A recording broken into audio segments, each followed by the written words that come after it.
Shalom, kembali lagi di channel Nasrani Indonesia. Masih bersama dengan saya.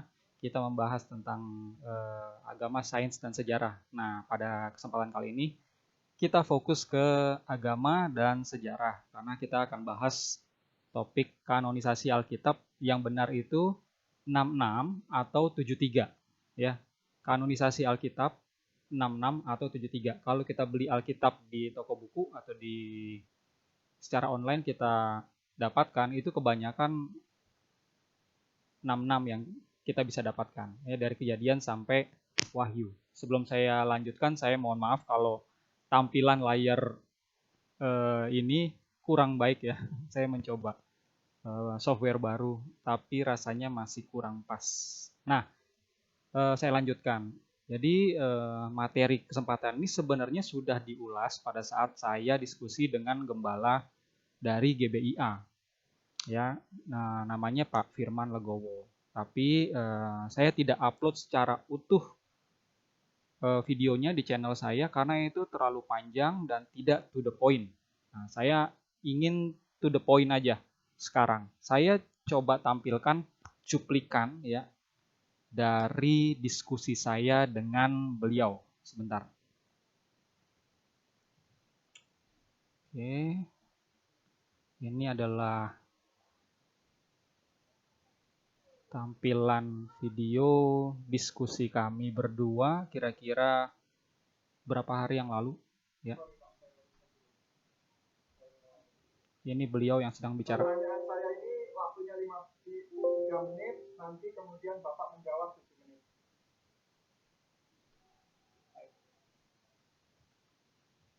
Jadi demikian Pak Aldo, tadi Bapak mengatakan bahwa Martin Luther itu sebenarnya sudah punya kanon, dan kanon itu adalah kanon yang mencantumkan kitab Deuterokanonika. Nah, saya stop di situ. Pak Firman Legowo dari GBIA yang katanya berasal dari Anabaptis. Anabaptis sendiri adalah gereja yang baru berdiri di abad 16. Jadi masih sebaya dengan lahirnya Protestan atau di zamannya Martin Luther. Nah, beliau menyatakan barusan kalau Martin Luther itu pada saat melakukan kanon ya masih memasukkan Deuterokanonika. Jadi apakah benar ya pendapatnya beliau? Kalau pendapat saya kan saya sudah jelaskan kalau kanonisasi Alkitab ya itu sudah berlangsung dari abad 4, abad 5 ya. Nah, hasilnya adalah secara internal gereja-gereja rasuli itu memiliki panduan kanonnya masing-masing. Namun ya, di antara sesama gereja rasuli itu tidak ada kesepakatan. Jadi ada perbedaan-perbedaan. Nah, walaupun ada perbedaan, ternyata ya di abad 4, abad 5 itu semua gereja yang ada pada saat itu ya jumlah kanonnya lebih dari 66. Nah, beliau ini tidak sepakat. Beliau bilang kalau ya 66 itu sudah ditetapkan sejak awal. Makanya pada saya bilang kalau 66 itu dimulai di masa Martin Luther, beliau nggak setuju. Beliau bilangnya kalau nggak, Martin Luther itu masih mencantumkan ya kitab-kitab seperti Roma Katolik. Oke, sekarang saya bahas ya kenapa pernyataan beliau ini keliru. Saya akan sampaikan datanya. Oke, saya lihat tuh. Nah, ini adalah dari Wikipedia ya, Luther's Canon. Di sini dijelaskan ya, Luther's included the Deuterocanonical books ya in his translation of the German Bible, but he did relocate them to after the Old Testament, calling them apocrypha, that are books which are not considered equal to the Holy Scriptures, but are useful and good to read. Jadi ya, di sini memang Deutero itu dicantumkan tapi ditaruhnya di belakang karena dianggap tidak selevel sama yang lainnya. Jadi ada 7 kitab yang Martin Luther anggap ya, kalau itu tidak seharusnya ada di kanonisasi beliau. Saya cek, nah ini dia ada sumbernya dari John Kito ya 1845, The Cyclopedia of Biblical Literature Volume 1 ya, di New York. Oke, itu sumbernya, sumber pertama. Lalu kita lihat lagi dari sumber Katolik sendiri ya. Martin Luther ini adalah imam dari Katolik yang dianatema, berarti diekskomunikasi, berarti istilahnya dipecat gitu ya. Keluar dari kejemaatan Roma Katolik gitu. Nah, begitu keluar ya, independen ya, beliau sama teman-temannya ini dianggap sebagai pemimpin ya, pemimpin kaum orang-orang yang protes sama Roma, jadilah Protestan gitu. Jadi kita lihat sumbernya dulu dari Roma Katolik itu sendiri ya. Ini adalah website Roma Katolik ya, catholicstand.com. The Protestant Change of the Canon. So what happened? How come the King James? Sorry. Ini dia. Dari yang atas ya, the original Catholic Canon. Ya. Di sini ditulis ya.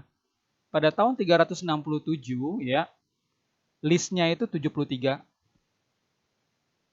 kitab ya.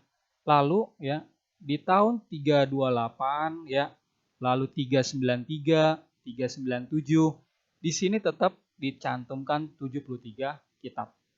Lalu 405 ya, tetap 73 kitab, 419 Masehi ya, sampai dikonfirmasi di Konsili Trent tahun 1546, yaitu abad 16 ya, dikonfirmasi ya, kalau kitab yang dikanon oleh Roma Katolik sebanyak 73. Nah, baru ya di zamannya Martin Luther ya, Protestan kan bertumbuh. Di sini dijelaskan, so what happened? How come the King James Bible has only 60 books? Well, Martin Luther didn't like 7 books of the Old Testament that disagreed with his personal view of theology. Jadi karena Martin Luther ini berpikir kalau ada 7 yang meragukan dia, 7 kitab, makanya itu dianggap tidak kanon. Nah, ini kan dari sumber dari Katolik. Kita lihat dari sumber yang lain ya. Ini cukup netral ya, saya lihat buku dari Daniel Joseph. Judulnya The Bible, Word of God or Word of Man. Kitab suci itu firman dari Tuhan atau perkataan manusia. Di sini dijelaskan. Ya. Saya harus minggir sedikit supaya jelas. Kesini ding. Nah, ya. Also interesting to note in a connection with the church has considered to be the Old Testament canon. Bla bla bla bla ya. Di sini dicantumkan kalau Judith, Wisdom of Solomon, Tobit, Sirach, Baruk, 1-2 Makabe itu masuk ke dalam kanon oleh Father Jerome ya, yang hidup di abad 4 atau tahun 400. Nah, dikatakan selanjutnya ya,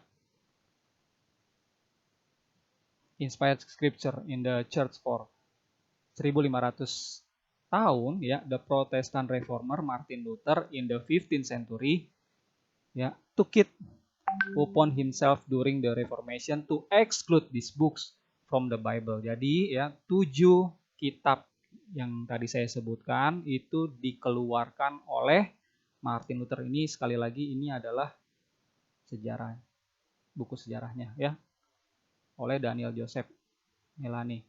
Lalu ada lagi di sini. Nah, saya kasih contoh dari gereja Rehoboth deh. Di sini menuliskan di websitenya ya. Setelah melalui proses kanonisasi dalam gereja-gereja Protestan, ditetapkanlah 6 kitab dalam Alkitab. Jadi ada proses kanonisasi secara mandiri di kalangan Protestan. Ini diakui oleh gereja Rehoboth. Lalu ada juga ini ya, pengakuan iman dari Westminster. Itu tahun 1647. Ini adalah grupnya Calvinis ya. Di sini kalau kita baca ya bagian 2 ya, under the name of the Holy Scripture or the Word of God written are now contained all the books in the Old and New Testament, which are these.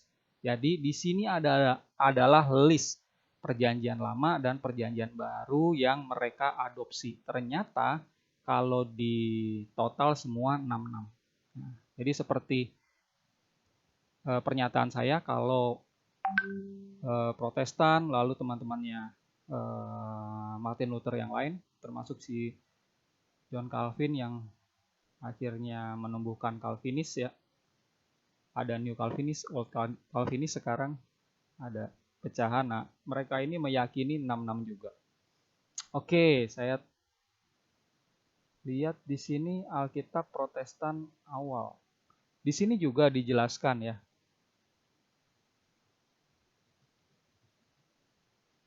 Alkitab Protestan. Alkitab Protestan adalah semua revisi atau terjemahan Alkitab yang terdiri dari 39 perjanjian lama, ya 27 kitab perjanjian baru, totalnya 66.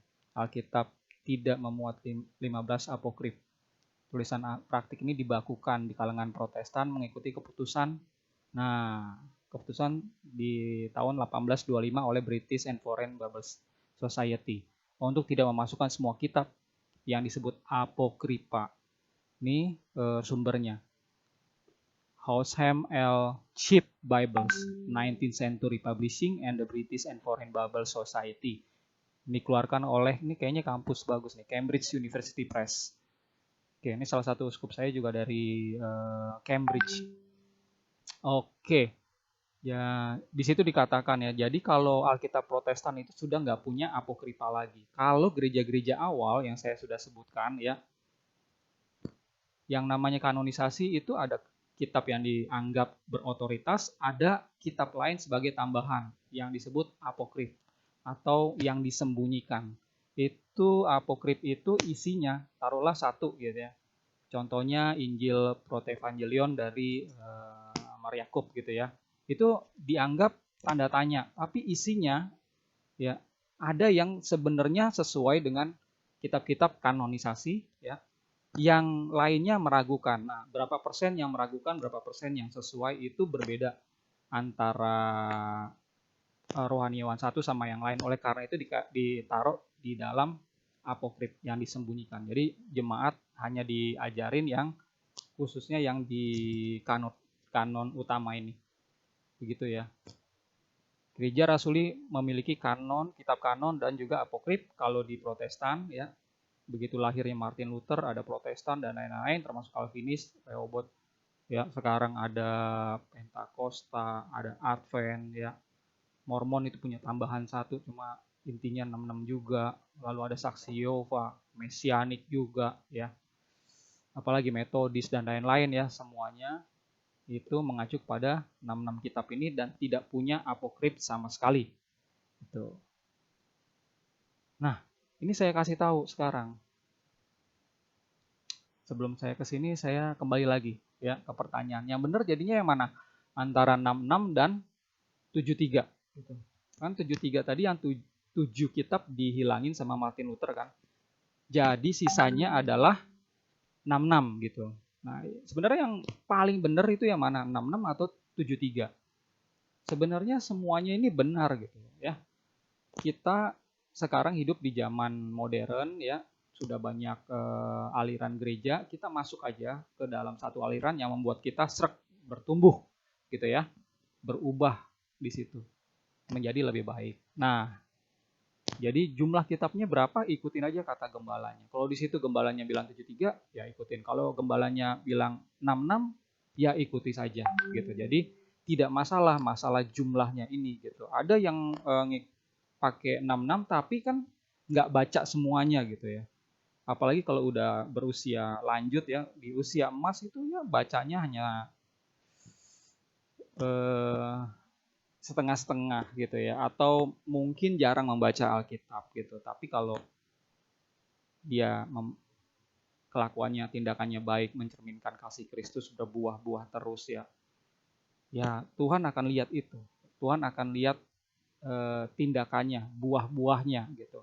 Bukan karena dia membaca Alkitab, bukan karena dia menghafal Alkitab, bukan karena dia mengkoleksi kitab-kitab ya, punya perpustakaan banyak gitu, buku-buku selain Alkitab juga bukunya banyak, bukan karena itu seseorang itu diterima di dalam kerajaan surga, tapi ya karena iman dan tindakannya itu, perbuatannya itu gitu loh, yang mencerminkan kasih Kristus, kasih Yesus Mesiha beralaha. Oke, paham ya? Nah, kalau Martin Luther pakai 66, diikuti sama teman-temannya. Nah, Roma Katolik ya pakai 73. Tapi sebenarnya saudara-saudara ya, selain Roma Katolik ya, jemaat awal itu kan banyak ya. Banyak. Nah, ini saya kasih tahu, ternyata ya tidak ada kesepakatan di antara jemaat awal. Ini harus 73, tidak ada yang pemaksaan seperti itu ya. Roma Katolik secara independen memilih kitab-kitab yang dianggap sebagai kanon dan dianggap apokrif yang mana. Itulah yang mereka pegang gitu ya. Nah, di sini ada pembagiannya kayak Western Tradition, ini termasuk Roma Katolik sendiri, Anglikan ya, Lutheran, Protestan juga dimasukkan ke sini. Lalu ada yang ini sebenarnya Eastern Orthodox Tradition atau Kristen Orthodox lah di sini ya. Ada Ortodok Yunani, Slavonic Orthodox, Georgian Orthodox ya. Lalu ada yang di sini Oriental Orthodox ya.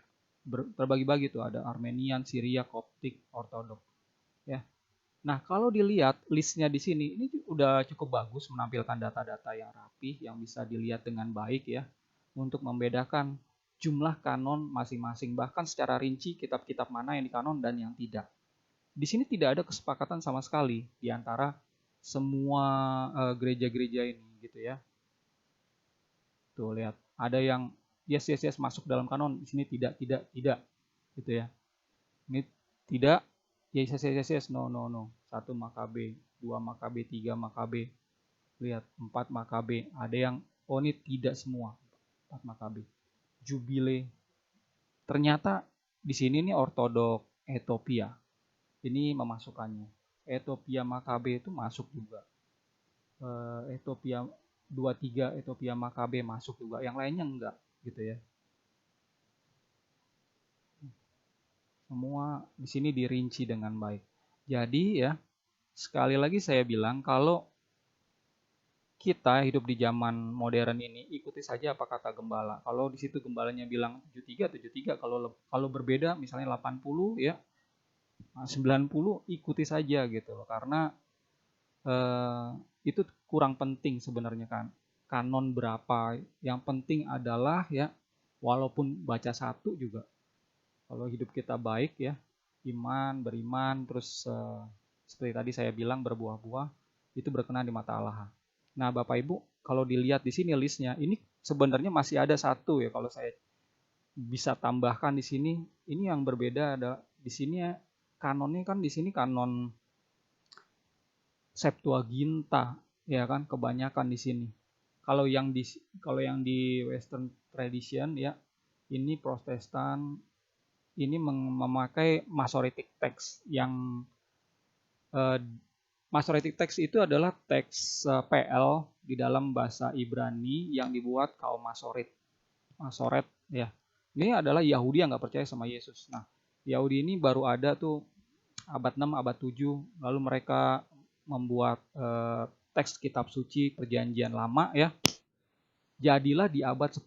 Nah, itu kodeksnya namanya Aleppo Codex. Nah, Aleppo Codex ini disalin di abad 11. Jadilah Leningrad Codex. Nah, Leningrad Codex ini masih disimpan di Museum Rusia. Kalau yang Aleppo Codex abad 10 ini itu dipegang sama rabi-rabi. Nah, ceritanya ini udah sebagian terbakar, tapi puji Tuhan kan mereka punya salinannya kan. Gitu. Jadi kalau beli gulungan Torah gitu, mereka masih utuh gitu ya. Nah, sebenarnya gereja-gereja Protestan ya dan cabang-cabangnya Ya, pecahan-pecahannya gereja-gereja modern lah yang bermunculan dari abad 16 termasuk GBIA atau Anabaptis itu ambilnya dari Masoretic Text tadi, ya Aleppo Codex atau Leningrad Codex itu tadi gitu sebagai sumber utama dari perjanjian lama. Nah, kalau gereja-gereja yang lain nih, yang ortodok ini ya, itu makanya Septuaginta. PL-nya tuh lebih tebal dari sini, dari yang Ibrani ini gitu loh. Nah, kalau yang saya sebutkan tambahan itu, yang Church of the East atau gereja Assyria, itu pakainya Peshitta. Peshitta juga ya lebih tebal PL-nya daripada Masoretic Text gitu. Dan perlu diketahui ya, kalau gereja-gereja awal itu kan sudah ada di abad 1 ya. Sementara yang namanya Masoretic Text itu kan adanya di abad 10. Jadi mereka itu nggak pakai gitu, nggak pakai teks Ibrani ini tuh nggak pakai gitu loh. Ya, itu perlu dipahami itu. Nah, yang Peshitta itu cukup unik juga ya. Sebagai contoh, kitab Mazmurnya itu sampai 155. Kalau yang ini Septuaginta ini pakai Septuaginta. Jadi PL dalam bahasa Yunani itu sampai 151. Nah, kalau beli dari LAI ya, produksi LAI atau terjemahan LAI itu kan cuma sampai 150. Kenapa? Karena referensi utama dari PL-nya itu adalah ini nih yang Protestan pakai itu, yaitu apa? Ya, Masoretic Text itu tadi ya, yang abad 10. Karena si Martin Luther ini membuat project dia menerjemahkan ya itu menerjemahkan Masoretic Text itu ya ke dalam bahasa yang lain. Kalau nggak salah apa ya, Jerman ya, bahasa Jerman. Jadi kitab yang baru. Nah, beliau melakukan banyak kritisi ya,